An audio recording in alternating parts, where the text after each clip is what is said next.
Hi. അപ്പോൾ glutathione home made glutathione tablet എന്ന് പറഞ്ഞിട്ട് ഇപ്പോൾ എല്ലാവരും യൂട്യൂബിലും റീൽസായിട്ടൊക്കെ നമ്മൾ കാണുന്നുണ്ട് കുറേ ആയിട്ട്. അപ്പോൾ ഇത് ശരിക്കും ഗ്ലൂട്ടാത്തയോൺ ടാബ്ലറ്റ് എന്ന് തന്നെ പറയാൻ പറ്റുമോ എന്ന് എനിക്കറിയില്ല. പക്ഷേ അതേപോലെ ഞാനും ട്രൈ ചെയ്ത് നോക്കാമെന്ന് വിചാരിച്ചു.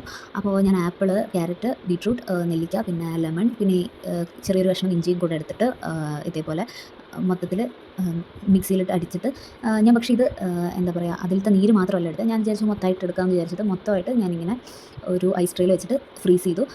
എന്നിട്ട് നമുക്കിതുപോലെ ഓരോ ഐസ് ക്യൂബ് എടുത്തിട്ട് ദിവസം രാവിലെ ചൂടുവെള്ളത്തിലിട്ടിട്ട് കുടിക്കാമെന്നൊക്കെയാണ് നമ്മൾ ഈ ഷോർട്സിലൊക്കെ കാണുന്നത്. അപ്പോൾ ഞാൻ അതേപോലെ ഇട്ട് ട്രൈ ചെയ്ത് നോക്കി. അപ്പോൾ ഇത് പക്ഷേ അധികം ചൂടുണ്ടായില്ല. അതുകൊണ്ട് അതിലൊക്കെ നമ്മൾ ഈ വീഡിയോസിലൊക്കെ കാണുന്ന പോലെ അങ്ങനെ പെട്ടെന്ന് അങ്ങനെ അലിയുന്നുണ്ടായിരുന്നില്ല. കുറച്ച് ടൈം എടുത്തു. പക്ഷേ ഇതിന് പ്രത്യേകിച്ച് ടേസ്റ്റൊന്നും എനിക്ക് വലിയൊരു ചേഞ്ചൊന്നും തോന്നിയില്ല.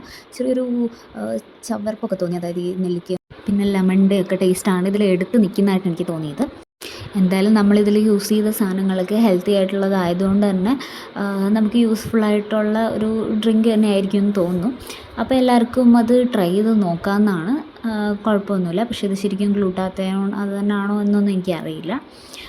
അപ്പോൾ അത്രയൊക്കെ ഉള്ളൂ. Thank you for watching. By.